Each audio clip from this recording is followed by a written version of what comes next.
don't you look at me? I've tried to be as open as I can. Why don't you look at me? I'm tired of being the invisible man. The invisible man.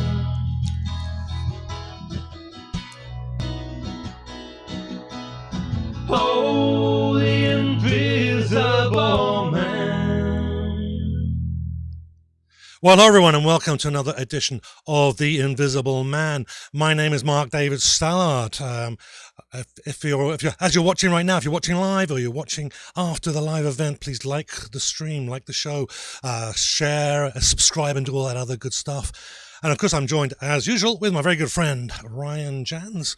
He does not use his middle name is David, but he doesn't use it even though he should. I screwed that up. How you doing, buddy? It's all right. As we have commented before, I think we've practiced that intro so many different times and actually have gotten it perfect on occasion. Today is not one of those days, but that's okay because Mark is on the south side, I'm on the north side of the city, and that's okay. We are not just separated by the threat of pandemic, but the threat of freezing to death because it is a little brisk outside in the River City here. So all you Winnipeg natives, make sure if you go outside, you bundle up and stay safe and warm. Yes, and I'm sitting in the basement with a leaky back door and two electrifiers going. And I can barely hear what's going on because they're so loud. Anyhow, before we can continue to complain about the cold, as we often do in this part of the world. Of course, being English as well, I complain about the weather everywhere I go. Anyhow, so let's go on with bringing our guest into the show, who's been on the screen and patiently waiting the whole time. So our guest today is Veronica Gonzalez, aka Vero G. Her music has been described as refreshing, upbeat R&B mixed with soul. She is a lady with a resume as long as Route 66. She is a singer, songwriter, model, actress, poet, host, screenwriter. She's from the Lower East Side. I mean, is there really anything she hasn't done? Well, let's find out together. Vero G, welcome to the show. Thank you guys for having me. I'm so honored. Thank you. It is great to have you. So we got to ask that question that I asked in the intro. Is there anything you haven't done? I haven't done children's books yet, but I have done, adult literature, I guess what they call it, other stuff, I guess, but I don't know. I'll still look around for that. I'll get that answer to you when I'll get to my next adventure on that.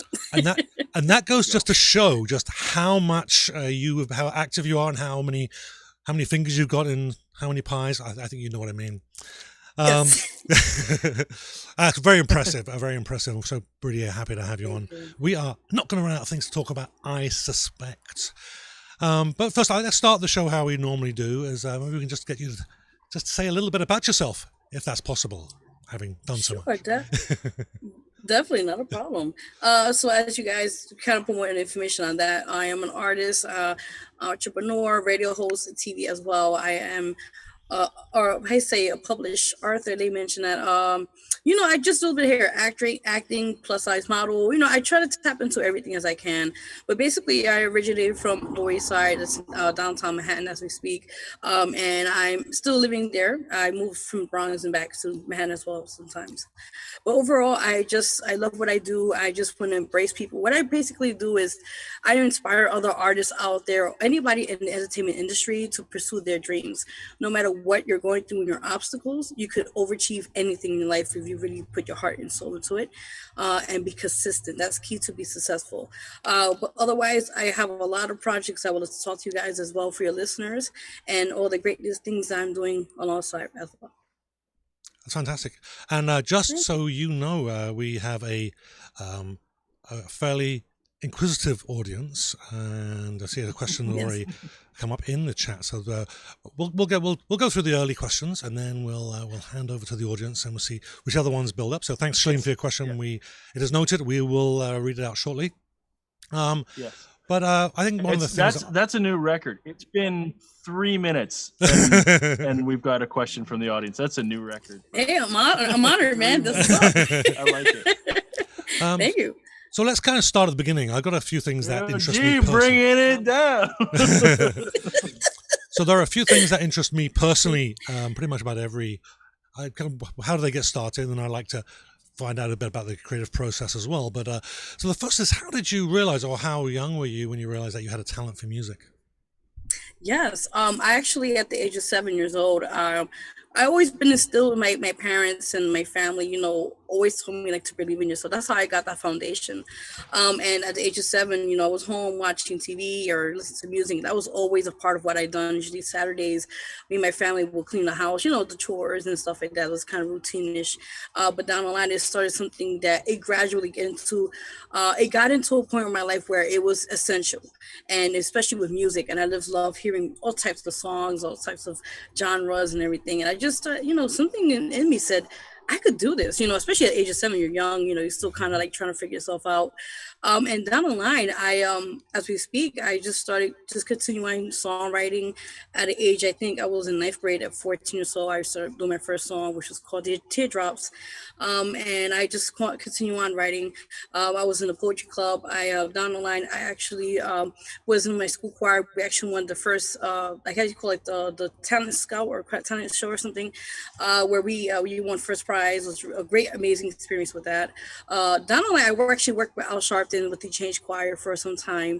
It was a great experience. I got to travel a little bit, and I got to see how it is, that kind of lifestyle. But down the line, I just had to continue on my studies at the same time, so I had to focus on that. Eventually, I just started doing open mics, showcases, and I just started seeing it as an independent artist how it is. It's very hard, I'll be honest with you, because a lot of people don't really want to invest in what you're doing or as your brand. But down the line, now as looking at it as an entrepreneur, I see it how the struggle's real. And a lot of people, if they really believe in what you're doing as your brand, they'll support it, and, now as from being, I'm still an unsigned artist, by the way, but, to continue on my work as an unsigned artist, as we speak to now, having my own company, with Vero G Productions, with its TV show, the radio show, the Vero G Spotlight radio show and TV show combined together, also just having my own, merchandise, down CDs, books, everything, the list goes on. And I feel like this is a great way to anybody who's listening now or watching to know that you could start somewhere and continue pushing yourself to that limit. Nice. Ryan. Yes. Oh, okay. I was going to hand over to you for the next question now. It's like, oh my God, where to start? I was listening to a lot of that, and I always have like a pencil and a notepad next to me, and I was frantically scribbling what I thought was a good idea, and it makes no sense. So, okay. No problem. And then Mark called me out on it. It's all right. Well, Ryan was complaining that he wasn't doing much in the show, so I want to include him. No, not a problem. It's okay. Ryan looks unusually sedated and bored. He's like, no, I'm just trying to follow like just sitting there is like the amazing career we've laid out here. Actually, okay, so that amazing thought that I thought was amazing that didn't turn out to amazing now has reconstituted and reconciled itself in my mind, because that's how my brain works, So we're gonna go with that question. I come from a punk and metal background. One of the punk bands that I really enjoyed listening to is actually from the UK, from where Mark was. Awesome. And they had stated in an interview that they actually, because they achieved some success, they kind of got on the top 40 radio, and they got popularity up, and then they kind of just like disappeared. And they actually prefer to have that unsigned underground market, because the fans are just that much more there. Like when you're, Henry Rollins said it best, when you're like down at CBGB's and standing 5 feet away from Joey Ramone, and then you go to Shea Stadium and see Peter Frampton live from the nosebleeds. Yeah, you're just like never. You don't really go there, right? Because it's just that much more intimate. And you had said that you're currently an unsigned artist. When you interact with your fans, would you rather, because it's sort of that two-edged sword, right? Where it's like, yeah, obviously you all want to be successful. The only way you're going to do this is if you are successful. But at what cost to the fan. So what would be your take on that? Would you like to get a modicum of success, or would and reach a greater underground base, or would you rather sort of hit the top of the pops and sing to the entire into the entire world essentially, right? So that's a really good question. Nobody actually asked me that. I would honestly say yes, really good.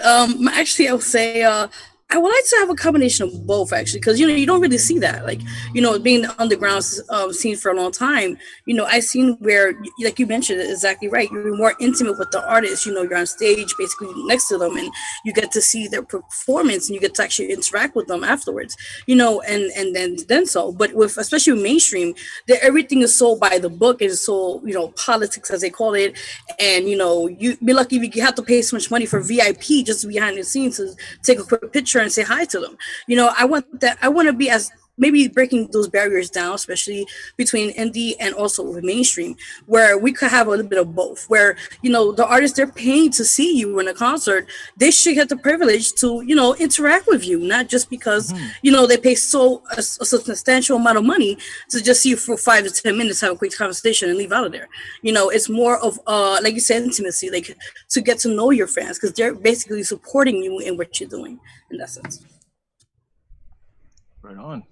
Thank you. That is a great answer to a frantically scrambled up question. I know, it's okay. It's all good.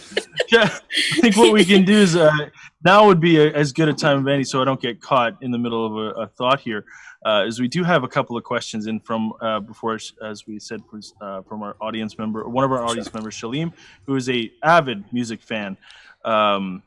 And just has been a great support to us. So thanks again, buddy, for all your questions. If I may intersect there, it looks like he's taking over. So Shalim's going to be interviewing you from the comments. Okay. That's smart. I'm going to ask him a little bit out of order here, because I found the second question he asked, I think it would be really interesting.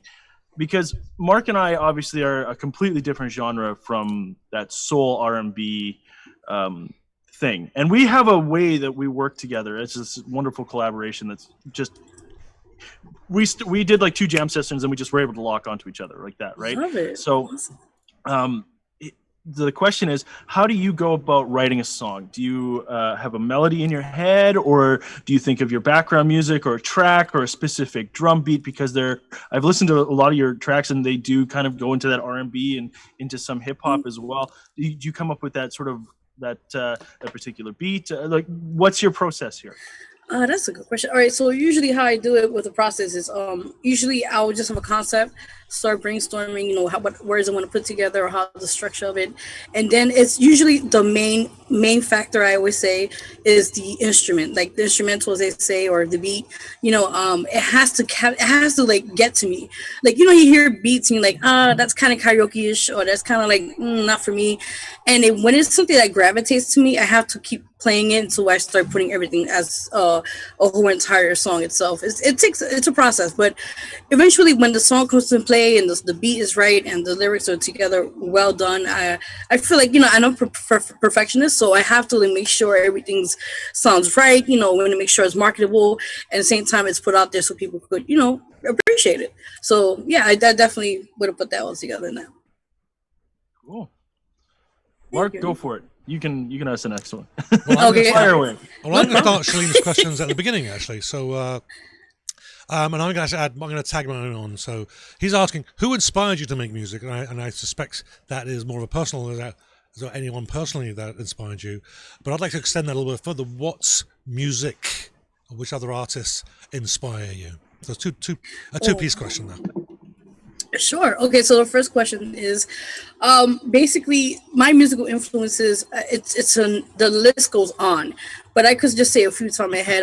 Mariah Carey, Alicia Keys, Mary J. Blige. I believe not the Selena Gomez, but the original Selena, who passed away unfortunately many years ago. She was my main and to this day role model in the music scene, because due to that, where she was the first Telehana, I forget if I spelled it wrong, but she was the first Mexican American female artist to break those barriers down in the male dominated industry, especially in that scene many years ago. And I respect her for that. You know, for her passing away, unfortunately, happened, but she left a legacy, and I respect her for what she has done to bring to the community. I helped a lot with, you know, children, especially when she gave back. That's my big thing as well, what I do. And, you know, just giving back to the community and helping people out there in need. That's a big thing. So that's for one. And the second one, the genres, I say basically, I love a mix of everything. I love, you know, reggaeton, salsa, you know, a little bit of Spanish there, hip hop, R&B. I just love a little bit of everything. Classical, don't ask me because I'm not gonna ask. That's something out of my range. Definitely. So Wagner or Bach? Which was your favorites? Just kidding. Oh my God, here he goes. Beethoven. There we go. That's something I know. It's a trick. Somewhere question. between Mozart and Bach, it's more of a mock piece, right? So I mean, there you go. There was a trick question. Wagner's crap. Anyhow. Oh my God. Anyhow. Does it sound like the one and maybe two people who listen to our show who are Wagner fans? I'm sure there are. That's great. Are there any particular artist that has just said, "I want to be like them"? That's, you know, that. I mean, from a musical point of view, that's the way I want to sing. That's the way I want to play. And you know, you can have more than one. Oh man, that's a good one. Mariah Carey, I always loved how she just, because her notes, nobody could reach to that point besides Ariana Grande. That's about it. But, you know, the way she carries herself for many years, she's been in the business over 20 some years, and she's still a classy woman, you know, and she could be a diva, as they call her. But overall, her music still sells, you know, and I just love how she carries herself and her music. It's good. That's what I'll say with that. So again, I'm going to ask you a quick question. Sure. Again, one of those ones that just frantically runs. I've got a bunch of questions that I'm eventually hoping to ask you, but this one just came in because you mentioned Ariana Grande. I'm not a big pop music fan. I tend to like a lot more indie stuff. Whatever, pop music's pop music, and if I could play professionally and make a living at playing somebody as a background, you know, playing bass for a pop band, you know, like, do I sacrifice artistic integrity to get a paycheck? As long as I can still record my own stuff on the end, I'm okay with it. Really, that's not where I was going with it. That's just the rambling nature of me. What I was going to ask is, when you look at, say, somebody like Mariah Carey as sort of the old guard, and you get newer acts like Ariana Grande, who's obviously, you know, going to pick up the torch and go, very similar vocal qualities to early to next, right? And obviously an insanely talented young lady. Yes. What do you feel like there's a change? Because anecdotally, I can say in pop music there seems to have been a bit of a shift to more not paint by the numbers. You're going to look this way, you're going to dress this way, you're going to have a career where you're innocent, and then you're going to have the big, you know, sex tape and naughty behavior, and then you're going to have the redemption arc, and that's going to be your pop star, right? And insert various pop idols did exactly that. Now it just seems that that's opposite. They don't really care about personal life or whatever. If you want to be strange and aloof like Lady Gaga, you can go and be strange and aloof like Lady Gaga. If you want to be present yourself off as a specific type, you can do that as long as it's making the money. So when you look at, say, an act like Ariana Grande that has got a very unique sound but seems to have a huge range, or like Bruno Mars, sort of making a callback to like Michael Jackson era with actual like full accompanying or like bands. Like, what do you feel like that is that shift there, or is that just like another clever sort of like, hey, we're gonna do this movie in 3D now, that kind of trend? No, you're actually right. Even like, you know, like I said, from the 90s even until now at these times, I feel like it has changed a lot. How, like you mentioned, where people more focus about their personal lives, especially the paparazzi and all that sorts, and they're not focused more on the musical side of it as the artists and what they bring to the table as their songs and the messages behind that.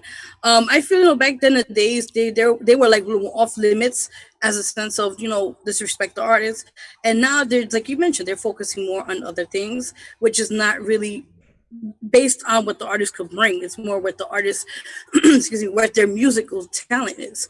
And I feel like, you know, the music, which you mentioned, the music has changed a lot in the sense of where their style is and how, like you mentioned, it's controversy. Controversy sells.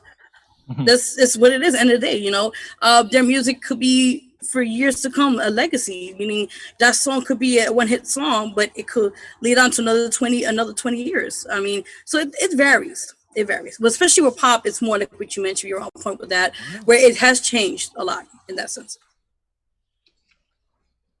Yeah, you're not going to come off as the cutesy little this, and then you're going to grow up, and then you're going to rebel, and then you're going to do all this, and then you're going to fade away. And just before you fade away, you're going to have the reunion tour, and that will...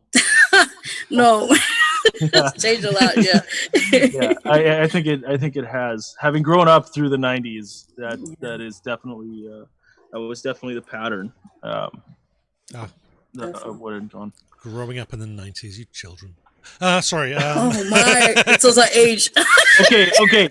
I just want to remember. I want to recall to the audience, and Vero, I'm sorry you have to picture this in your mind. It's who okay. was who was showing off band photos from like the late 1970s, early 80s with people wearing short frayed denim jeans, and like it was 1980s. Come on, Mark. It was 1980s. It wasn't 70s. And it would have been after 80. It would be after 81. So I only started learning guitar in 1981. Well, there you go. Anyway, so if you grew up in the 70s, if it was after you're 1980, good age. if it was after 1982, I would have been born, just not in that side of the world. Oh my! Baby. Yes. Interesting. Yeah. And for all you people out there wondering why this little bickering between Mark and me, and he's always teasing me about my age, it's like this every single practice. Okay. I was just like, actually, I don't know what's going on. Well, we do a song. We do a song called "Moonlight Mist." It was actually on our CD, and it's probably one of our most popular songs. The only song that's been requested an encore immediately after we played it on stage. It's only happened once, but it's the only song that's happened ever. But that song, I will introduce that song, and I will tell the audience that Ryan was in diapers when we were performing this one live back in the day. Wow. Anyhow, and he's probably still in diapers now, but who knows? I'm guessing not. No diapers for me. I was gonna make a lewd comment about that, but no. Yeah, and actually every now and again, so it's we'll get him. He's just a young guy, but he's also got the face. But he's also got the face though, just where he can wear any hats. If I put a hat on, I just look like an old man in a hat. It doesn't look cool.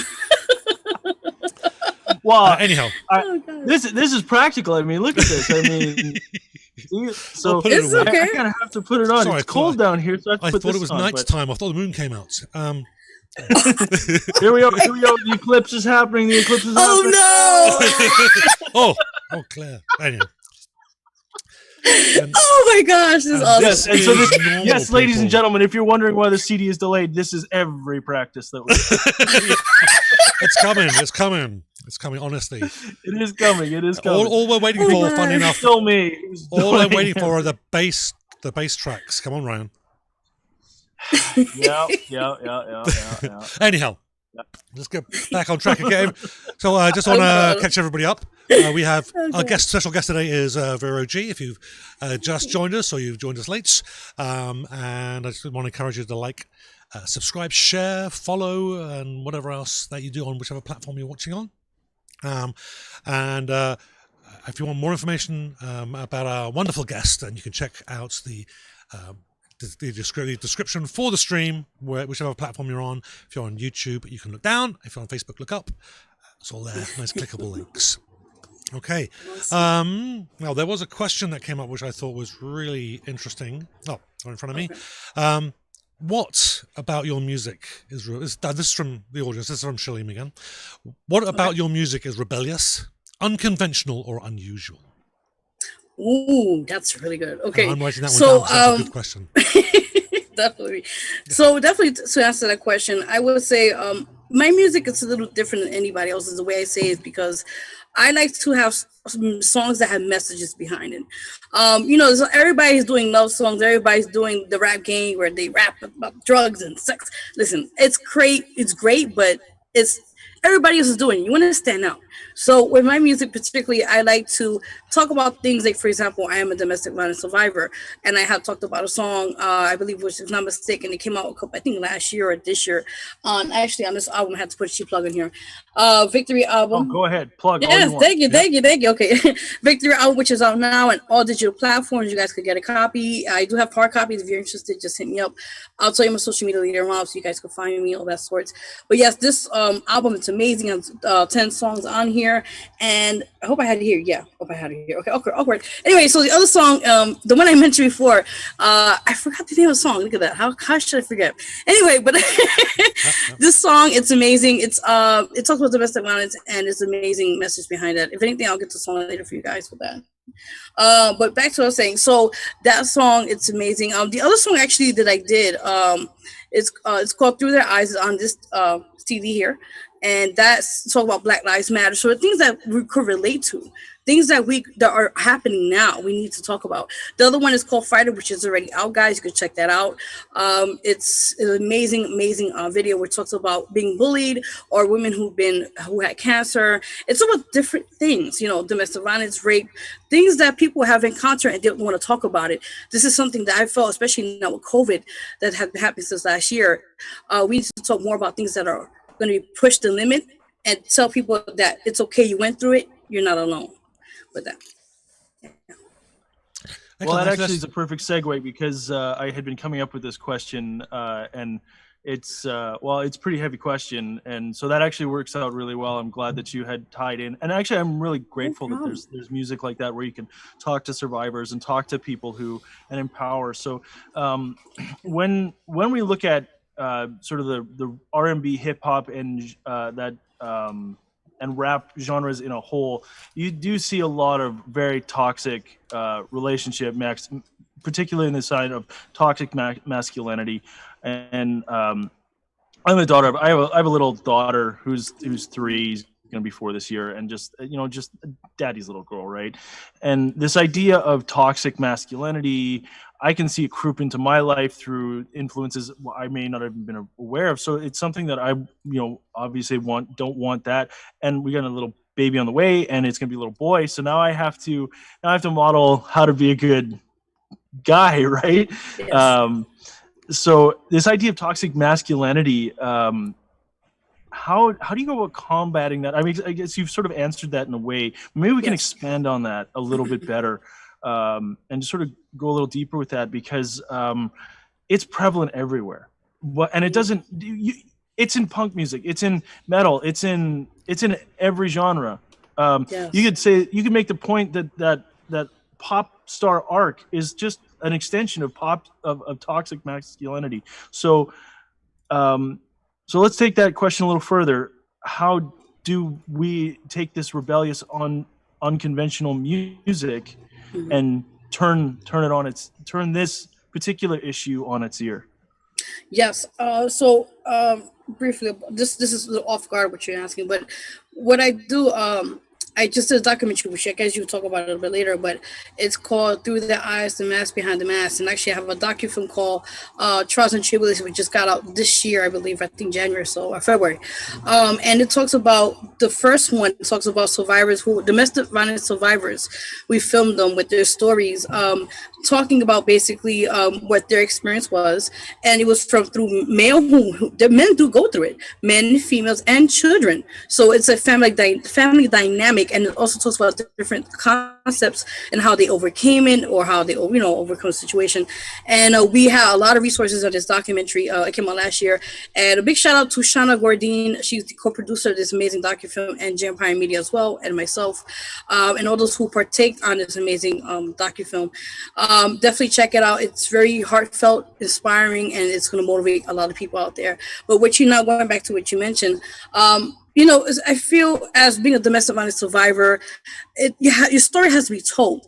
You have to live up your situation to help others down the line. And I know it has not been an easy road for myself, particularly, but I could say this for sure, that overcoming it and looking back on it now has been a long journey. And I am happy to be here surviving, and to be a survivor, forgive me, and to talk to you guys about it, and anyone who's watching right now, and to let you guys know that you are loved. You are special, and I feel that we need to embrace that more than ever in our community, especially minorities. We have a lot of high. I've seen the numbers, especially with COVID. There have been more higher numbers of domestic violence cases where many people have fortunately have passed away through it, or have been injured, or with the situation at hand. So that's why I feel like we need to really talk about this heavy, especially with the song. The song was called "Don't You Cry," by the way. That's what I was trying to tell in my head for the video, but definitely check that out. I was like, how did it see it? I had it in my head. But I feel like definitely, and I actually have a campaign which I did it last year. I actually have a Facebook page. It's called End Domestic Violence, I think, something like that. And also the campaign, I have a petition under, I think it's under www. CC. So if anything, I'll give you guys information. You guys can send the link where you guys could definitely sign the petition. We already have 17 people that signed it. What we're trying to do with this petition is try to basically make a law where I'm really trying to connect the people up in Washington right now, or anybody of that matter. So to get this law passed where the abusers get more harsher time in jail and also get therapy, because you could throw anybody in jail and say, oh, you did a bad thing, you serve some time, you get out. And then what happens? The behavior is repetitive, so they go to the next person and continue with that behavior. What they need is therapy. They need a long-term therapy for them to help them, so they could figure out why they're doing this, so they don't continue on for the next people or the next person who unfortunately will be a victim of that case if that happens. So that's why I feel like we need to take this matter really serious, and other matters as well, but this is particularly close to my heart, and I feel like we need to really enforce this, put up as a law. Excellent. Yeah. And just where can people pick up, check out that docufilm? I'll just put the image back up again. Not a problem. Yes. All right. So that docufilm, guys, you could check it out on my YouTube channel under Vero G Spotlight TV Network. It's just subscribe, check it out. I have a lot of stuff there, a lot of content, but definitely it's there on there if you guys would love to see that. And also you could check out my second documentary called Trials and Tribulations, which talks about my own personal experience, becoming upcoming, artists and all the things I have to gone through in my past and childhood and everything else. And definitely it's very inspiring, and you're gonna have to get some tissue to cry because it's very emotional. So definitely both of them are very amazing, and they're done by both directors, J Empire Media. So definitely support that, guys, and I appreciate it. Excellent. Yeah, and if you can give me the link to that other yes, the other film, I will definitely. I'll make sure it goes in the description of the feed so people can watch it later. And we'll post it to the page. Here we go. Thank you so much. Definitely. No problem. Oh, and if you're in there, actually, if you look in the comments, Ryan just posted the YouTube, the link to your YouTube just page, a link to your channel in general. Oh, thank you so much. So, yeah, it's there if you want to go find it. So I think that's just on Facebook right now. So if you're on YouTube, come to the Facebook page and check it out. Yeah, right. yeah. Appreciate it. I can text that to you, Mark, if you can put that in the. Yeah, well, I'll update it. We'll do that afterwards. As you go. You should see the amount of buttons and screens I got in front of me. That's crazy. Yeah, no, it's all good. Oh my god, that's good. Yes. Awesome. Yeah, if I had some money, I'd pay someone to do this part of it. Oh man. But we can't. I understand. Okay, I think we're actually. So something I was kind of interested in. I very recently got into filmmaking. I directed, and Ryan was involved in a show called Cannabis Castle. We did 14 episodes for YouTube. It was a lot of fun, and from that I got an interest in filmmaking in general. Again, yes, very small potatoes. But you've been involved in several films at different levels. So yes. Tell us a little bit about that, and how did you get involved in that? Yes. So I've been as an actress. I've been doing it for like over I think 5 years now. I did mostly a lot of indie films, short film, web series. The list goes on. But overall, each experience is different, and it's amazing because you get to learn through it, being as an actor. But also, which is actually it's good you asked me this question because nobody knows. But I'm actually working on something this year. Hopefully, I'm not guaranteeing it, but I have written 5 scripts. I'm a screenwriter as well, so I'm trying to look into becoming a director of my own films down the line. So you're the first to actually find out right now here. So you got the exclusives. You heard it right here on The Invisible Man. Yeah, right there. There you go. That's what I'm talking about. So definitely, it is a process, from transitioning from an actor towards now getting behind the scenes of, filming and all that sorts. It's a lot of work. I've seen it done because I work coincide my business partner, Jam Prime Media, and we do music videos, productions, and promotional clips and stuff. And it takes time because editing. A lot of people know editing. It takes a lot of hours, and you want to perfect depending what you want to put out there for your viewership. So it's a lot of things that people don't see, and to get a sponsor, that's another headache. To get basically people to be on your team, it takes time. But I think overall, it's just you have to plan. My advice to you, if anybody who's watching as well, is basically have a plan A and plan B, especially for the film industry, as they call it, depending what you want to do per se. Always have something like either like a back plan. Have a great team that's going to back up what you're doing. Of course, that's first. And second of all, make sure you have people that are going to financially support what you're doing. You could do a GoFundMe.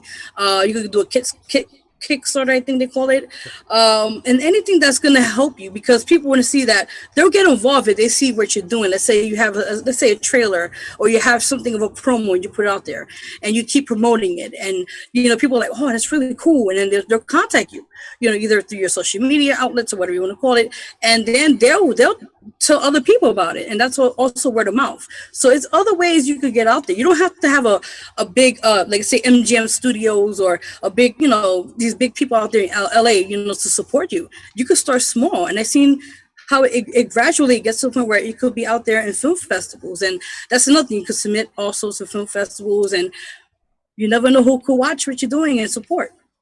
Yeah. Well, I can actually attest to the editing. It's I spent thousands of hours pushing around clips in DaVinci Resolve. It's anyhow. That's enough of my woes. It's okay. Yeah. So from the different roles that you have played, because you've been in front of the camera, when you're a writer, you've been behind it. Which role do you prefer if you had to pick one? That's tough. That's really tough. No, seriously, because everything that you do, depending what you're good at everything, but you have the points are really stronger than the other ones.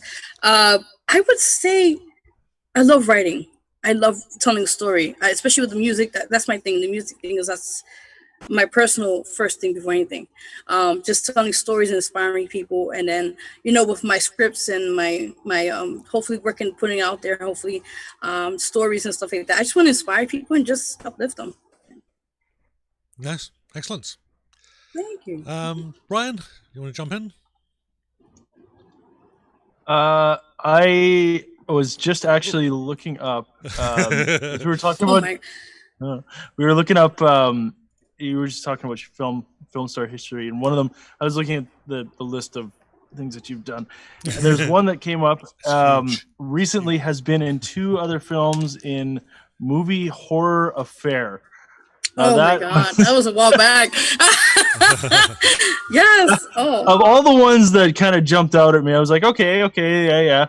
Movie Horror Affair. I was just actually going to go Google that real quick. But Mark saw that I was looking uninterested as I'm desperately trying to look. Interesting. Tell us your role in that movie Horror Affair. Like, is it in the horror genre? Yes. All right. So, big shout out to she goes by Akisha B or something. I forget. She's an artist as well. But this was actually her first project. Being a director, and we did it in her apartment. And actually, my role was, I believe, Janice, and I was basically. So basically in my role, I play a widow who just lost her boyfriend and mourning, and I just. I want him back. So eventually what I do in the short film is basically I go with my friends, we hang out, we do that board, Ouija board, they call it. And, then bad things starts to happen after that, basically. And I become possessed in the movie, not real life, no. Basically, I try to get my boyfriend back through doing different things. You guys gotta watch. I don't say so much, but you definitely gotta watch it. Yeah. So Definitely. you said that was a short film. Yes. Describe the amount of time and effort that it went in just to produce a short film like that. Wow. Yeah. Actually, it wasn't my project. I was just like the actor, but I did see how the director was very meticulous, and it took time. It takes time because, you know, as being an actor or actress, it doesn't take maybe a day or so, depending how long the script is, the shooting and all that sorts. But overall, I feel like it's a lot of work. People don't see that. You know, you gotta make sure you know your lines. You gotta do a couple of takes. It may take a little longer than expected. You know, it's about everything is patience when it comes to, especially in the acting field, and just knowing what you know best and learn from it overall. But with this project, it took like over I think a day or so, yeah, to get it done and put together and that. To get all your stuff done. Yes. Okay. Yay. And how long of a film is it? Are we talking like a 20-minute kind of film? Or? I think it's on YouTube, but I think it's like maybe no more than 12 minutes actually, if I'm not mistaken. Oh, wow. Yeah, but because what the thing was, it was first she wanted to break it down, so I think she ended up becoming a web series, but it never continued on after that. What I know from it, so it was just part one of that. But I mean, it's there. You guys could definitely check it out. Yeah, Ryan's well aware of. Ryan's a bit of a voice actor, at least when. Ooh. Nice. So I'm an animator, and I've got him to do some voices. We've actually got cartoon versions of ourselves.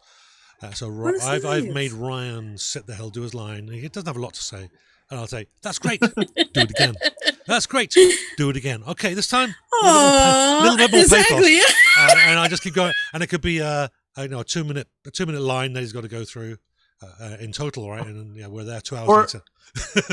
Or there's that it's all the reaction shots, like. Huh? Okay, again. What? Oh my God. Huh? What? Oh, actually, yeah, that's great. Just a little bit more inflection on the huh. Huh? You do like 20 times. You're like, that's the best take. That's it. Cut. That's it. The best. Well, actually, no, the funny thing is, in the editing room, it's often one of the first two that I take.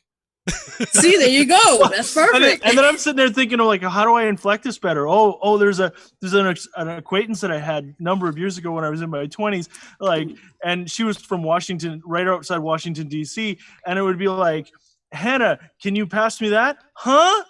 Hannah, can you pass me the drink? Oh, okay. Like, what's so it was like, and it was just like this very vacant, huh? Like, it's like the channel is, and like this whole deconstructive process, and it's like, how do I do this? And then Mark's like, that's great, do another one. You're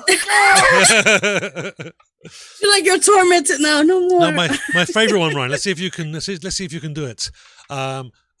He's working on his character's working on a printer. The print page comes out, and a bullet hole goes right through it. He looks through the bullet hole, yeah. And then he says, "Do you remember what you said?" Yeah. It was bullet hole. Holy moly! There we go. No, oh my goodness! It was a little squeakier. It was a little bit squeakier. Yeah. Oh my! Okay. Access an entire life because Mark and I met at work. I was a printer repairman, and Mark was an IT professional. That's how we met at work. So now I have to get back, grumpy, fixing something that should have been broken. Okay, bullet comes through. Holy moly! That's better. There we go. Oh my goodness. And that's like the line where it's like, huh? What? Oh, yep. Like all these different like weird reactions. And it's like it's working, but it's not, right? Yeah. And I was like, Mark, I got an idea here. Okay, let's do it. Ready? Holy moly! And he's like, that's perfect. Where's that from? I'm like, that's my ode to Homer. Oh my goodness! That's good inspiration, actually. It was definitely not on the script. Anyhow, no, it was, improv, yeah. It was one of those moments where it was meant to be some sort of expletive, like, huh, what, huh, like, weird, like, and it was like, why not? No, that's and we awesome. found out last week, or was it last week? Adam was on last week, right? Yeah, no, Adam was on week before. the week before. Yes, we found out a couple of weeks ago, or if people didn't already know, that my useless talent in the world is doing like impressions of stuff like so, like there, and I got to ask the question. I was like, so, well, what's like your like most useless talent? yeah. Like, what do you do that nobody else knows? So there's my question to you. What is your most useless of talents? We've already established that I should probably be like a radio DJ announcer guy, but or at least the sound effect, or at least a soundboard. Pretty anyway. good. No, it's pretty good. Pretty good. To answer that question, I don't know. I can't. I don't know yet. Well, there's a list of things that you've done. I don't think you have a useless talent. Yeah, you somehow made like that leap to be like, oh, I can do this. Let's do it. Like, that's could be a technician. I don't know. I guess I don't know. I got to put things together. It's all in my head right now. I don't know. I could work at the street mopping. I don't know. I don't know what you call it. So that was really cruel, Ryan, to ask the lady that is obviously capable of doing everything very, very well. Yep. To ask her what she can't fair do. enough. It's okay. Listen, I have my flaws. It's okay. I also suffer, as viewers will notice, I also often suffer from this condition that's called foot in mouth disease, and I like to eat my own foot. So I oftentimes have a, like you can see, a scrambly, weird thought process, and it kind of comes out as a whoosh, and I don't tend to think about what I'm saying, especially when we're going, and so please don't read too deep. No, don't worry about it. It's okay. It's okay. Oh my, you guys are okay. Actually, I do want to add. You guys are too much. I do want to add a couple of things here. Actually, I did a song with Cuban Link this last year, so October.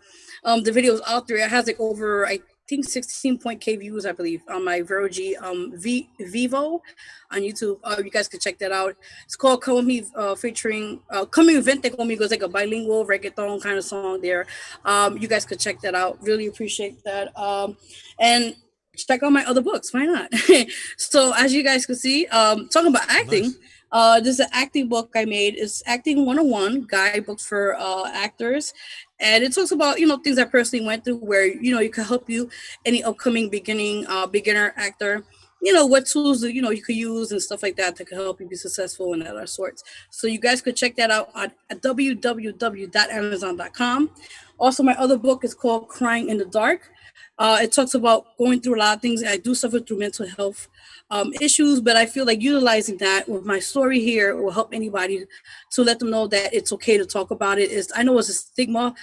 I have to mention again, back in, everybody suffers through things, but I feel like particularly in the minority, unfortunately, minorities, we get more of the slack and we don't really talk about it because of stigma.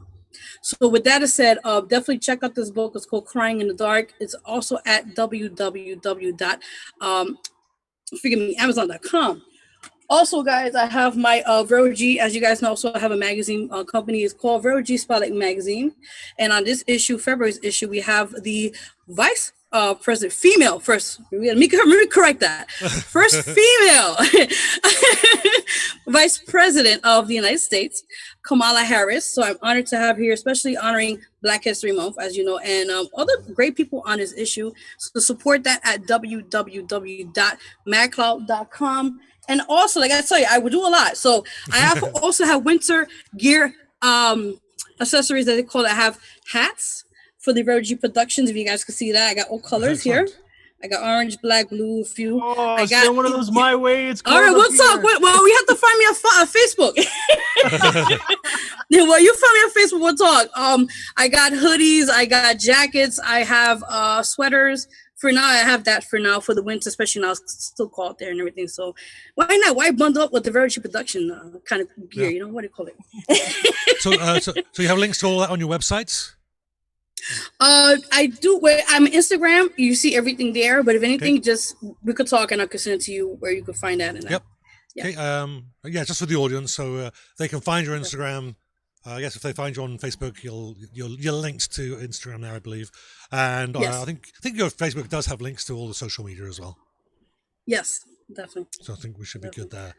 Now there was something I guess a couple of things, but first was Let's go back a few years, I believe. But you Okay. have a musical connection with Al Sharpton, I understand. Yes, yes. So many years. I think it was around. I think it was 2000. Let me see, 2021 now. So it's like 2000. I think it was 2012, 13. It was, or maybe a little earlier than that, but I know for sure I was there for like less than a year. I had the chance to audition. Actually, had an audition in the AM station, with, which I found out he was looking for people for his choir. So I went upon there. I went to NAN, where that's just located on 145th Street in Manhattan, Harlem.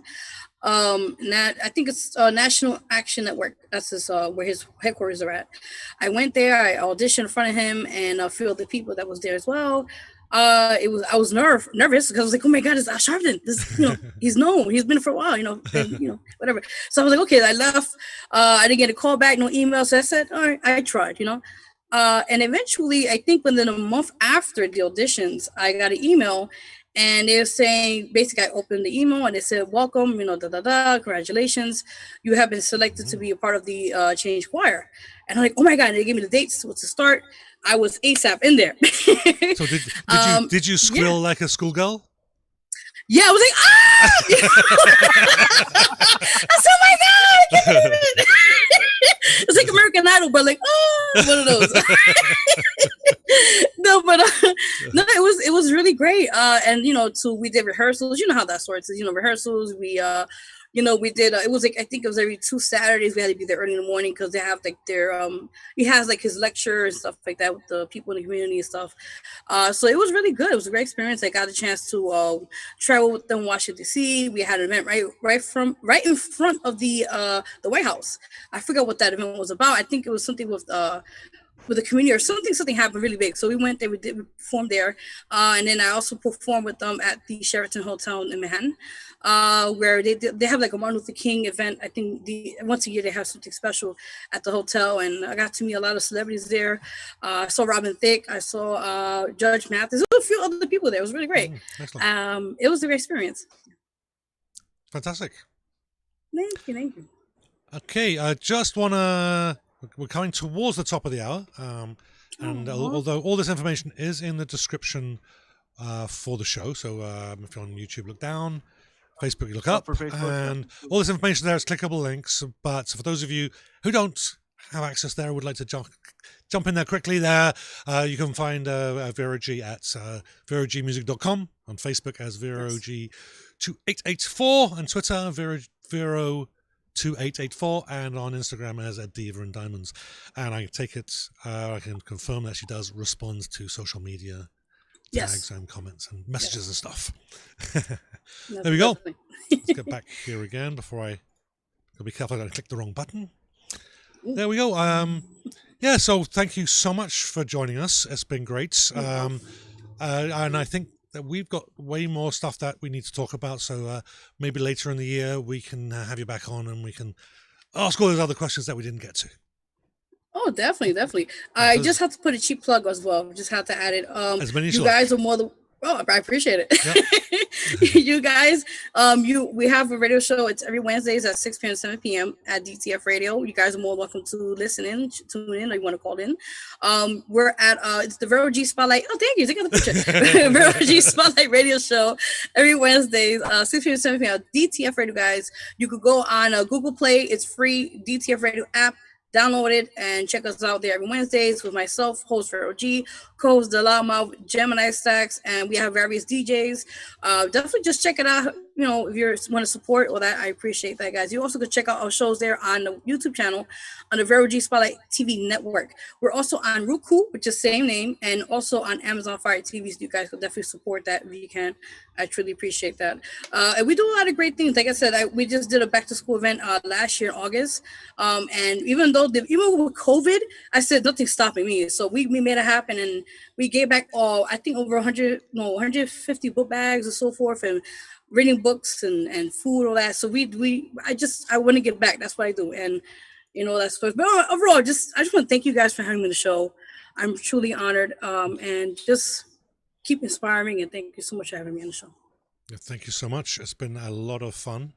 Yeah, and we'll definitely be in touch, and we'll book a date towards the end of the year. Well, we're almost we're not halfway through the year. It just feels like we are.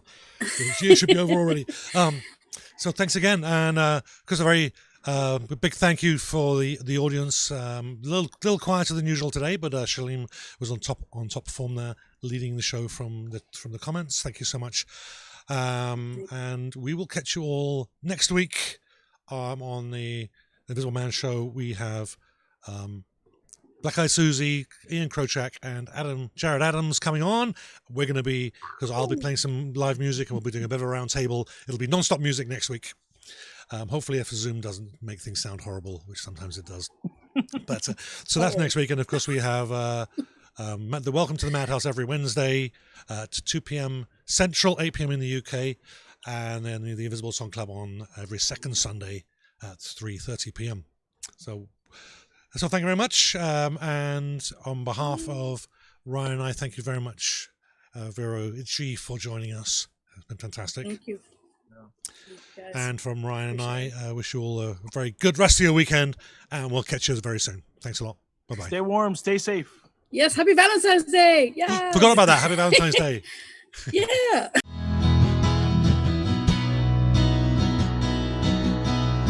Oh, the invisible man.